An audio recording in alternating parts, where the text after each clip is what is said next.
আসসালামু আলাইকুম, কেমন আছেন আপনারা সবাই? আপুরা তোমরা সবাই কেমন আছো? এটা হচ্ছে মাগুর মাছ আলু দিয়ে একটা ঝোল, এবং এটার মধ্যে খুবই সারপ্রাইজ একটা ইনগ্রেডিয়েন্টস দিছি। তোমার রেসিপিটা দেখতে থাকো। আর মাগুর মাছ কানাডাতে আসার পরে আমি কখনো মাগুর মাছ খাই নাই, এটা প্রথমবার যে আমি মাগুর মাছ কিনে নিয়ে আসছি এবং মাগুর মাছ রান্না করছি। সেদিন চাইনিজ স্টোরে গেছিলাম। চাইনিজ স্টোরে অ্যাকচুয়ালি যতবারই দেখি যাই ততবারই এই মাছগুলো দেখি।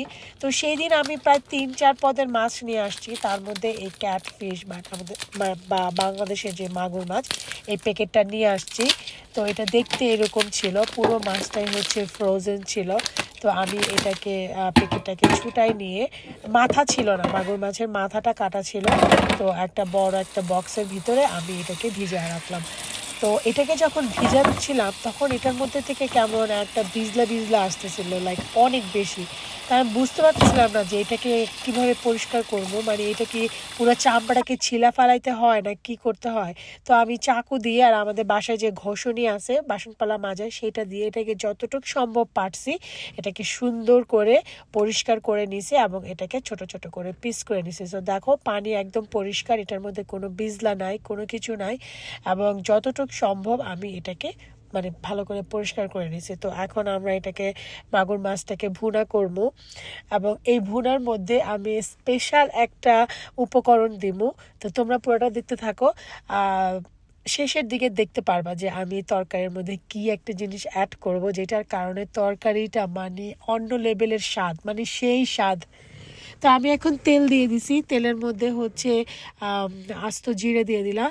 তারপরে এখানে প্রায় একটার মতো পেঁয়াজ কুচি ছিল, পেঁয়াজগুলোকে আমি একদম বাদামি করে ভাজবো। ভাজার আগে আমি হচ্ছে লবণ দিয়ে দিলাম। আমি পিঙ্ক সল ব্যবহার করি, পিঙ্ক সল অ্যাকচুয়ালি স্বাস্থ্যের জন্য অনেক বেশি ভালো। আর আমি এই পেঁয়াজটাকে একদম হালকা বাদামি হওয়া পর্যন্ত এটাকে আমি ভেজে নিচ্ছি। তো এখন এটা যখন বাদামি হয়ে গেছে তখন আমি এটার মধ্যে হচ্ছে আদা বাটা আর রসুন যে বাটা সেটা আমি এখানে দিয়ে দিলাম। এখানে প্রায় 1 টেবিল চামচের মতো আদা বাটা রসুন বাটা ছিল। তো আদা বাটা রসুন বাটা পেঁয়াজের মধ্যে দেওয়ার পরে খুব ভালো করে ভাজতে হবে, যেই পর্যন্ত না আদার গন্ধটা চলে যায়। তারপরে আমি এখানে অল্প একটু পানি দিব, কারণ এখানে আমরা অন্য অন্য মশলা দিব যাতে মশলাটা না পুড়ে যায়। তো এখন আমি এটাকে সুন্দর করে আবার একটু ভাজে নিতেছি। ভাজার পরে এখন আমি হচ্ছে এখানে শুকনো মশলা দিব। শুকনো মশলার মধ্যে আমি এত কিছু দিব না, চা হলুদের গুঁড়ো, পাপরিকা পাউডার আর হচ্ছে ধনিয়ার গুঁড়ো। এখানে পাপরিকা পাউডার না দিয়া তোমরা শুকনো মরিচের গুঁড়া দিতে পারো। যেহেতু আমি এখানে আরেকটা খুবই স্পাইসি একটা উপকরণ দিব, এই কারণে আমি শুকনো মরিচের গুঁড়ো দিইনি। আর আমাদের বাসায় না শুকনো মরিচের গুঁড়া নাই, তো কারণ শুকনো মরিচের গুঁড়োটা খাই না। তো সবসময় কাঁচামরিচের জিনিস খাই আমরা বেশি। পাপরিকা পাউডার দেওয়ার কারণে হয় কি, তোমার কি বলে, তরকারিটা হচ্ছে অনেক সুন্দর একটা কালার হয়, বুঝছো। আর পাপরিকা পাউডার অনেক ধরনের আছে, যেটার কালার দেখবা একটু লাল লাল, সেটা সবসময় বাই করবা। তারপর আমি এখানে টমেটো দিয়ে দিলাম। এখানে প্রায় 2টা টমেটো ছিল। টমেটো দেওয়ার পরে আবার একটু পানি দিয়ে দিলাম এবং এটাকে কষাবো আর কি টমেটো দেওয়ার পর। আর সাথে এখানে আমি ধনিয়া পাতা দিয়ে দিছি। মাছ রান্নার ক্ষেত্রে ধনিয়া পাতা মানে শেষের দিকে দিলেও যেমন, আর প্রথম দিকে দিলে হয় কি, এই ধনিয়া পাতার পুরো ফ্লেভারটা তোমার মাছের ঝোলের মধ্যে চলে যাবে। আর এখানকার কানাডার ধনিয়া পাতা তো এত স্ট্রং একটা স্মেল না, তাই না? এই কারণে আমি সবসময় কি করি, রান্নার প্রথমে ধনিয়া পাতা দিই একবার, আবার শেষের দিকে একবার ধনিয়া পাতা দিই। তো দেওয়ার পরে আমি আমাদের যে মাগুর মাছগুলো কেটে রাখছিলাম সেই মাগুর মাছগুলো দিয়ে দিলাম। তারপরে হচ্ছে আমি আলু কুচি করে রাখছিলাম, আলু দিয়ে দিলাম। এটা অ্যাকচুয়ালি মাগুর মাছটা ভুনা ভুনা করেও খাইতে মজা লাগে, বাট এটা একটু আলু দিয়ে একটু ঝোল ঝোল করলে বেশি মজা লাগে। মাছের ঝোল আমার সবসময় অনেক বেশি পছন্দ। মাছের ঝোলটা অ্যাকচুয়ালি আরাম করে পেট ভরা ভাত খাওয়ান যায়। তো আমি এখন এটাকে এই মাছটাকে কষানোর জন্য আমি আবার অল্প একটু লবণ দিয়ে দিলাম।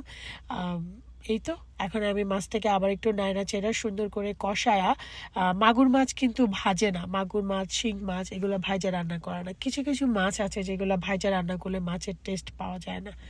তারপরে এই তো আমি এখন এটাকে ঢেকে দিলাম আমি এখন এর মধ্যে কোনো পানি বা কোনো কিছু দেই নেই, প্রথম যে মশলা কষানোর সময় পানি দিয়েছিলাম অতটুকুই। তো এখানটা প্রায় 7-8 মিনিট ঢেকে রাখছিলাম। 7-8 মিনিট পরে এই তো আমাদের মাছটা হচ্ছে কষানো হয়ে গেছে, মাছ আলু সব কিছু কষানো হয়ে গেছে। এখন আমি এখানে ঝোল দিব। তো ঝোলটা অ্যাকচুয়ালি যে যতটুকু পরিমাণে ঝোল খায়, তুমি যদি অনেক বেশি ঝোল ঝোল করতে চাও মাছের ঝোল, সেক্ষেত্রে তুমি বেশি করে পানি দিবা। আর যদি তুমি হচ্ছে কম কম ঝোল চাও, মাখা মাখা, যেমন আমি মাখা মাখা করে করছি, তো এই কারণে হচ্ছে আমি প্রায় হাফ গ্লাসের মতো পানি দিয়ে দিলাম। কারণ আমি এত বেশি ঝোল চাই না, আমার এত ড্রাই ড্রাইও চাই না, শুকনো শুকনো চাই না, আমি মাঝারি আকারে মাখা মাখা একটা ঝোল চাই। তো এই কারণে পানি দিয়ে দিলাম। তো দ্যাটস ইট। আর এখন আমি এইখানে এটাকে ঢাইকা দিব, বা ঢাইকা দেওয়ার আগে আমি আরও 3টা জিনিস এখানে অ্যাড করব। তো এখন যে সারপ্রাইজটা অ্যাড করব সেটা হচ্ছে টাটা, বোম্বাই মরিচ। এবং এই বোম্বাই মরিচ হলো আমার গাছের বোম্বাই মরিচ। এই বোম্বাই মরিচটা যে এত সুন্দর ঘ্রাণ, মনে হয় কি লেবু পাতা দিছি। আর মানে লেবু পাতা টোটালি এই তরকারির টেস্টটাকে টোটালি বাড়াই দিছে এই বোম্বাই মরিচ। আর যেহেতু আমি এখানে শুকনো মরিচের গুঁড়ো দেই নাই, কাঁচামরিচও দেই নাই, কোনো ঝাল অ্যাড করি নাই, জাস্ট হচ্ছে বোম্বা মরিচটা আমি জাস্ট মাঝখান দিয়ে একটু কাইটা দিয়ে দিছি। আমি এখানে ভাজা জিরের গুঁড়ো দিয়ে দিলাম। আর ভাজা জিরের গুঁড়ো তো তরকারির টেস্ট আরও বাড়ায় দেয়। তারপর আমি এটা ঢাকার আগে যে জিনিসটা অ্যাড করব সেটা হচ্ছে ধনিয়া পাতা। তো তরকারিতে আমি 2বার ধনিয়া পাতা ব্যবহার করলাম। তো এখন আমি সব কোনো সময় নামানোর আগে ধনিয়া পাতা দিই না, আগে দিই, যাতে ধনিয়া পাতার ফ্লেভারটা ভিতরে যায়। তো এখন আমি এটাকে আরেকটু হালকা নাড়াচাড়া দিয়ে এটাকে ঢাইকা রাখবো প্রায় আরও 7-8 মিনিটের মতো। কারণ এই মাছ তো হইতে এত সময় লাগে না। আর যেহেতু আমরা মাছটাকে কষাই নিয়েছি, এখন জাস্ট ঝোলটা যাতে একটু রান্না হয় আর কি, এই ঝোলটার জন্য হচ্ছে এখন আমরা আবার এটাকে একটু ঢাইকা রান্না করব। তো দেখো, এবার আমি এই মাগুর মাছটা রান্না করে আমি নিজেই সারপ্রাইজ হয়ে গেছি। আমি ভাবছি কি যে ফ্রোজেন মাগুর, গন্ধ লাগবো, খাইতে পারবো না, বাট একটুও গন্ধ হয় নাই, একদম ফ্রেশ ছিল। মাগুর মাছের যে ফ্লেভার, আমি আসলে মাগুর মাছের যে অরিজিনাল ফ্লেভার আমি তো ভুলে গেছি বাংলাদেশের মাগুরের ফ্লেভার, বাট কোনো এমনি এক্সট্রা কোনো গন্ধ ছিল না, কিছু ছিল না। আর দেখছো বোম্বাই মরিচটা এত গলেও নাই, হয় না। আর তরকারি থেকে যে একটা খুশবু বের হইতেছিল, ধনিয়া পাতা, বোম্বাই মরিচ, মনে হইতেছিল যে এখানে আমি লেবু পাতা দিছি। মানে এই বোম্বাই মরিচটা এই বছর লাগায় আমি যে মানে কি বলবো, আমি এর আগে কোনো বোম্বাই মরিচ লাগাই নাই। মানে আমি মনে হয় এইবার প্রত্যেক বছরই বোম্বাই মরিচ লাগাবো, এটা এত সুন্দর একটা বোম্বাই মরিচ, বাট অনেক ঝাল। তারপরে দেখো মাছগুলা কিন্তু সুন্দর রান্না হয়ে গেছে এবং ঝোলটাও মাখা মাখা হয়ে গেছে। তো এই তো আমার মজার আলু টমেটো দিয়ে মাগুর মাছের ঝোল। আশা করি তোমাদের কাছে ভালো লাগছে। তোমরা যারা নতুন রান্না করতেছো অবশ্যই এইভাবে রান্না করে দেখো, এটা খুবই মজা, সিম্পলের মধ্যে খুবই গর্জিয়াস একটা রান্না এবং পেট ভরে খাওয়ার মতো একটা তরকারি। তো এই তো আজকের মতো এইখানে, তোমরা সবাই ভালো থাকবা।